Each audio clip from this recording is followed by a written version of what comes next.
Film की शुरुआत होती है आर्थर इन्हीं एक्वामैन को दिखाने से। हमें पता चला कि उसकी जिंदगी पूरी तरह से बदल गई है। वो एटलांटिस का राजा बन गया है। उसकी शादी मीरा से हो गई है, जो दूसरी किंगडम की राजा की बेटी है, और अब इनका एक बेटा भी है। अब कहानी शिफ्ट होकर आ जाती है इस मूवी के विलन पर, जिसका नाम ब्लैक मैंटा है। उसके डैड की मौत हो गई थी, पर वो उनके मरने का जिम्मेदार हमेशा से आर्थर को समझता आ रहा है। इसलिए ब्लैक मैंटा आज भी आर्थर से बदला लेने का फैसला करता है। वो अपने लिए खास किस्म का पावरफुल सूट भी बना रहा था और इस बात का भी इंतजार कर रहा था, ये सूट पूरा होने के बाद मैं एक्वामैन से लड़ाई करूँ। इसके बाद हम एक डॉक्टर को देखते हैं जो मरीन साइंटिस्ट भी था, यानी समंदर के नीचे की दुनिया का, और अभी वो एटलांटिस के ऊपर ही रिसर्च कर रहा था। उसकी कोशिश थी कि एटलांटिस को ढूंढकर वहाँ जाए और उसे सबके सामने बाहरी दुनिया में ला सके, ताकि वो ये साबित करने में कामयाब हो जाए कि एटलांटिस जैसी दुनिया सच में पाई जाती है। एटलांटिस की इस रिसर्च को लेकर वो साइंटिस्ट एक बार अंटार्कटिका जाते हैं और वहाँ की बर्फ में कोई चीज ढूंढने की कोशिश करने लगते हैं। लेकिन तभी साइंटिस्ट और उनकी टीम पर ऑक्टोपस जैसा कोई मॉन्स्टर हमला कर देता है, क्योंकि उसके बड़े बड़े टेंटिकल्स भी थे। तो इस वजह से साइंटिस्ट अपनी टीम के साथ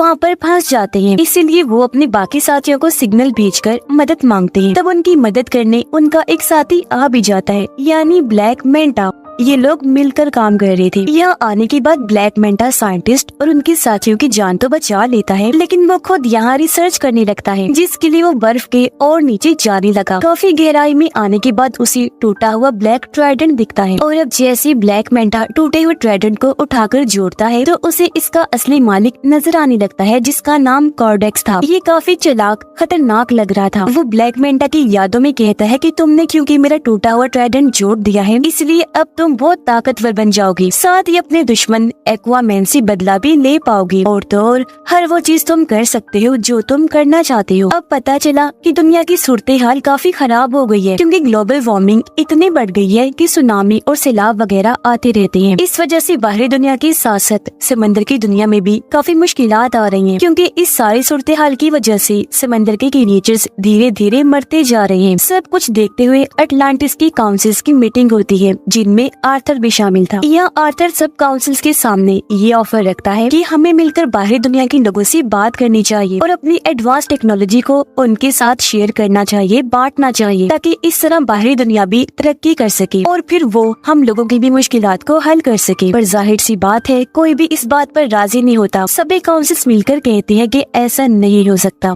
उधर ब्लैक मैंटा का सूट पूरी तरह तैयार हो गया था और अब वो ये चाह रहा था कि मैं किसी तरह अटलांटिस में घुसकर ओरिकेल्कम को चुरा लूं। अब ओरिकेल्कम अटलांटिस किंगडम में पाया जाने वाला एक तरह का मेटल है, जो बिल्कुल पेट्रोल की तरह काम करता है। इसके अलावा भी ओरिकेल्कम के बहुत फायदे हैं। तो अब ओरिकेल्कम को पाने के लिए ब्लैक मैंटा अपनी टीम के साथ अटलांटिस में घुस जाता है और वहाँ पर हमला कर देता है। अब उसकी तबाही को देखकर मीरा उसे रोकने के लिए ब्लैक मैंटा के पास जाती है, पर क्योंकि ये नया पावरफुल सूट पहनकर वो काफी ताकतवर बन गया था, इसीलिए मीरा पर ही हमला करके जख्मी कर देता है, जिससे वो बेहोश हो गई। ब्लैक मैंटा दोबारा से मीरा के पास आया। इससे पहले वो कोई और हमला उस पर करता, यहाँ आर्थर आ जाता है। अपनी वाइफ को बचाने के लिए वो अपने दुश्मन ब्लैक मैंटा से लड़ने लगा और इस तरह इनकी जबरदस्त लड़ाई होने लगती है। लड़ाई के दौरान ब्लैक मैंटा की टीम उसे सिग्नल भेजती है, जिससे वो समझ गया कि मेरी टीम ने ओरिकेल्कम ढूंढ लिया है। इसका मतलब कि अब वो वापस जा सकता है। तो इसीलिए लड़ाई को बीच में ही छोड़कर वो यहाँ से निकल गया। सही सलामत भागने में भी कामयाब हो जाता है। अब मीरा की हालत काफी खराब थी, जहाँ तभी उन दोनों के पास आर्थर की मोम आई। आर्थर की मोम उसे कहती है कि ये बात काफी सोचने वाली है कि अगर ब्लैक मैंटा सच में इधर अटलांटिस में ओरिकेल्कम को लेने आया था, तो फिर तो यकीनन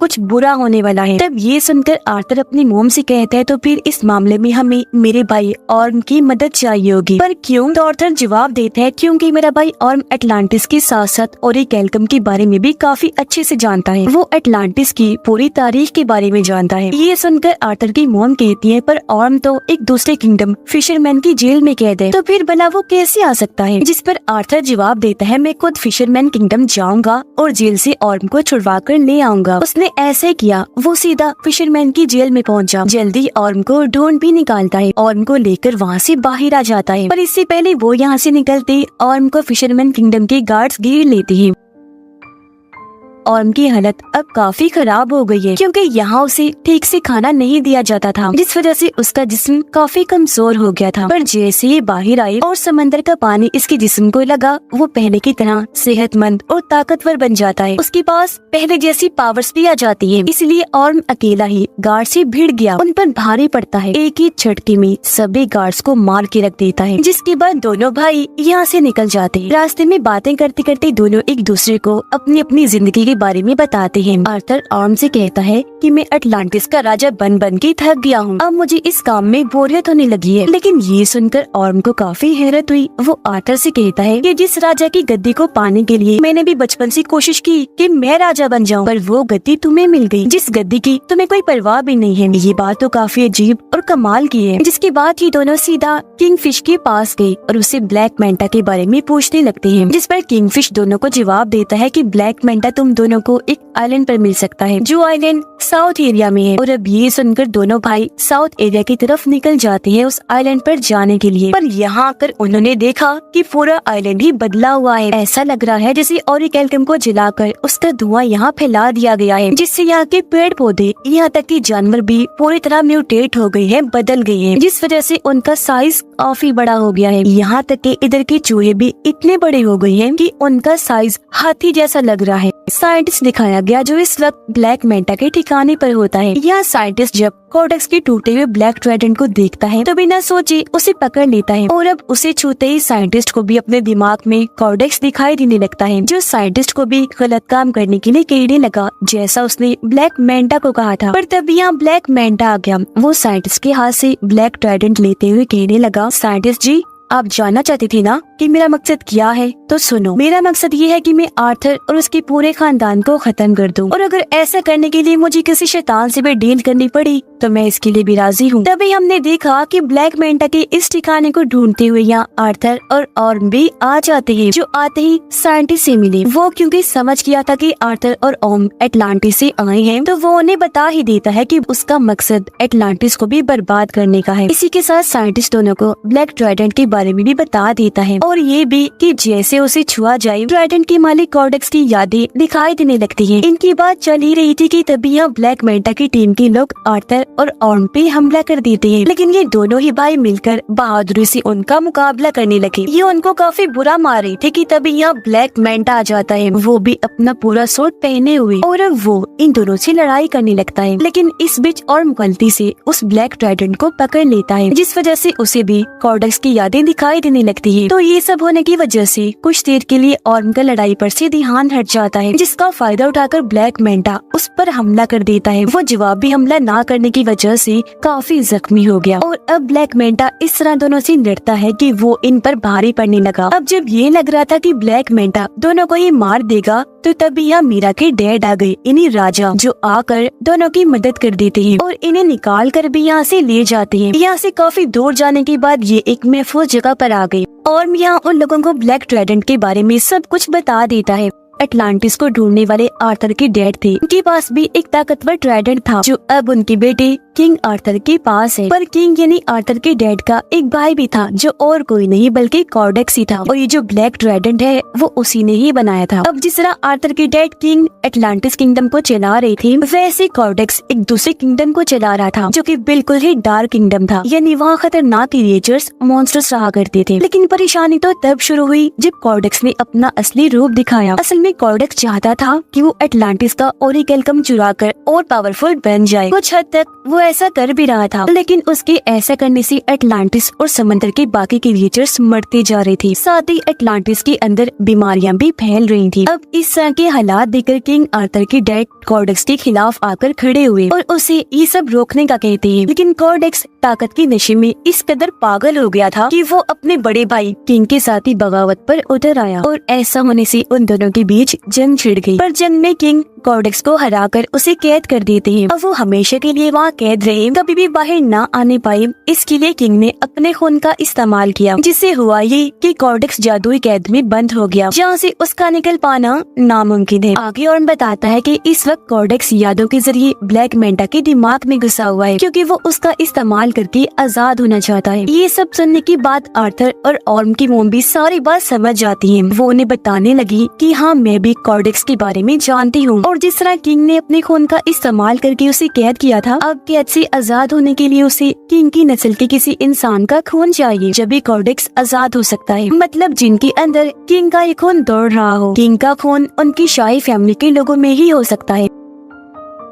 ये सब सुनकर आर्थर समझ जाता है कि मेरे बेटे की जान खतरे में है, क्योंकि जाहिर सी बात है ब्लैक मैंटा के लिए सबसे आसान टारगेट उसका बेटा ही था, जिसे वो आसानी खत्म कर सकता था। इसलिए वो फौरन अपने घर आ गया। देखता है कि वहाँ सब कुछ तबाह हो गया है, घर जल रहा है, बच्चा यहाँ से गायब है, साथ ही वहाँ एक आदमी जख्मी पड़ा है। पूछने पर आदमी बताता है कि ब्लैक मैंटा यहाँ आया था, ये सारी तबाही उसी ने ही मचाई और वही तुम्हारे बेटे को ले गया है, जिससे साफ जाहिर हो गया कि आर्थर का शक बिल्कुल ठीक था। इसीलिए अब आर्थर और ऑर्म दोनों मिलकर उसकी बेटी को बचाने के लिए जाने लगते हैं। पर उससे पहले इनकी मॉम दोनों को समझाती है कि हमेशा मेरी एक बात याद रखना कि तुम दोनों एक दूसरे के भाई हो, चाहे कुछ भी हो जाए तुम्हें एक दूसरे का साथ देना ही है। सीधा ब्लैक मैंटा के ठिकाने पर आकर वहाँ हमला कर देते हैं, लेकिन इन पर भी एक काफी बड़ा मॉन्स्टर हमला कर देता है, जिससे बाकी तो बच गए, लेकिन उसके सामने मीरा के डैड फंस जाते हैं। तब ऑर्म जाकर उनकी मदद करता है और मॉन्स्टर के जंगल से उन्हें निकाल लेता है। ये देखकर मीरा के डैड समझ गए कि जिस ऑर्म को मैं हमेशा से गलत समझ रहा था वो तो काफी अच्छा इंसान है। अंदर ब्लैक मैंटा के पास आर्थर का बेटा होता है। यहीं पर साइंटिस्ट भी था जो उस छोटे से बच्चे को देखकर बचाने का सोचता है, इसीलिए बच्चे को उठाकर यहाँ से भागने लगा। पर ब्लैक मैंटा जो उसे देख चुका था, साइंटिस्ट पर हमला करके उसे जख्मी कर देता है और बच्चे को छीन लेता है। और अब जैसे ब्लैक मैंटा उसके बच्चे को मारने के लिए आगे बढ़ा,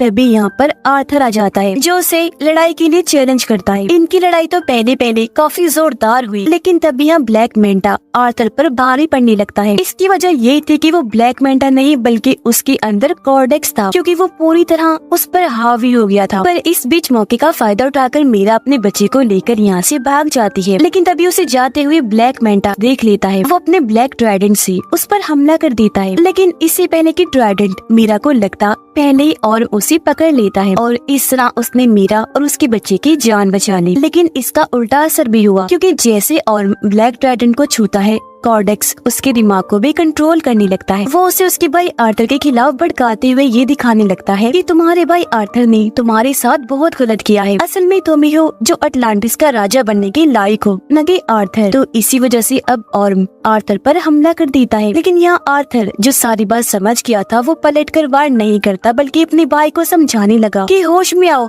और खुद पर काबू रखो। तब ऑर्म ऐसा ही करता है, उसने जैसे तैसे खुद पर काबू पा लिया। साथ ही उसे अपनी मॉम की बात भी याद आती है कि तुम दोनों भाई भी हो, चाहे कुछ भी हो जाए तुम्हें एक दूसरे का साथ देना ही है। लेकिन इसी बीच फायदा उठाकर कॉर्डेक्स खुद को आजाद करने में लग जाता है। ऐसा करने से उसके जिस्म में जान आने लगती है। ठीक इसी वक्त ऑर्म ने ब्लैक ट्राइडेंट को छोड़ दिया।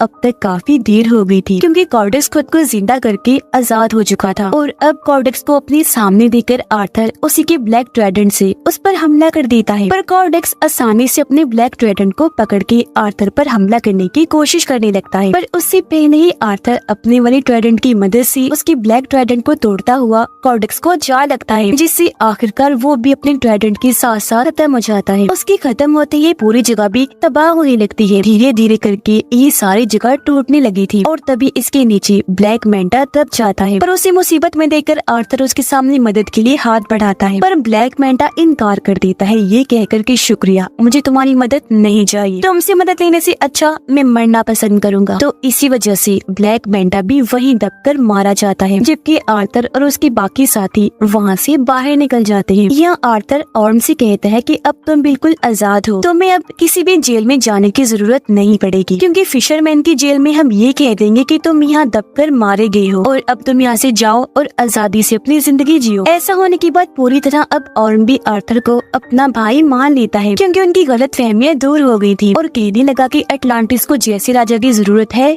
तुम बिल्कुल वैसे हो, ये किंगडम तुम्हारा ही है। इसके बाद हम देखते हैं कि आर्थर अटलांटिस को दुनिया के सामने ले आता है। बाहरी दुनिया में आकर इस किंगडम के बारे में वो सब कुछ बता देता है। उसने ये भी कहा कि अब से हम अटलांटिस की टेक्नोलॉजी को दुनिया के साथ भी शेयर करेंगे, जिससे होगा ये कि हम साथ में मिलकर दुनिया को मजीद और अच्छा बनाएंगे। आर्थर की जिंदगी ऐसे ही गुजर रही थी, यानी वो अटलांटिस और बाहरी दुनिया दोनों में रहता है। इस फिल्म की कहानी भी यहीं पर खत्म हो जाती है।